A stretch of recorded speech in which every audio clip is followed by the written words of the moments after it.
Berbeda nasib dengan Brasil, timnas Argentina lolos ke semifinal Piala Dunia 2022 setelah memulangkan Belanda. Laga Belanda versus Argentina yang dihelat di Stadion Lusail Doha pada Sabtu dini hari diwarnai drama adu penalti. Argentina sejatinya unggul 2-0 terlebih dahulu melalui Nahuel Milona dan juga Lionel Messi.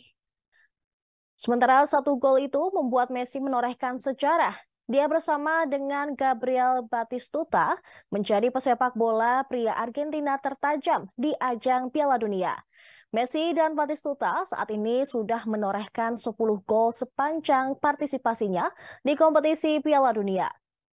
Belanda kemudian berhasil menyamakan kedudukan menjadi 2-2 lewat brace atau 2 gol dari Wout Weghorst pada menit ke-83 dan 90-11. Situasi itu membuat pertandingan berlanjut ke babak extra time.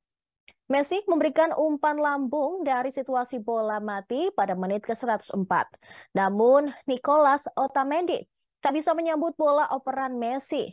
Lapulga lalu sempat melepaskan tendangan dari luar kotak penalti pada menit ke-110. Akan tetapi masih melenceng jauh di atas misar gawang. Enzo Fernandez membuat kepanikan di area pertahan Belanda. Dia menendang bola dari luar kotak penalti, namun masih membentur tiang gawang, yaitu pada menit ke-120. Skor 2-2 tidak berubah hingga waktu tambahan berakhir. Laga pun berlanjut ke babak adu penalti. Masing-masing tim diberi 5 kali kesempatan untuk menendang. Dari timnas Belanda, Virgil van Dijk dan Steven Berghuis gagal meloloskan tendangannya.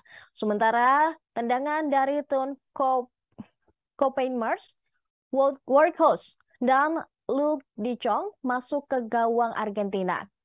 Di sisi lain, Argentina hanya gagal oleh tendangan Enzo Fernandez, sedangkan tendangan dari Messi, Leandro Paredes, Gonzalo Montiel, dan Lautaro Martins masuk ke dalam gawang lawan.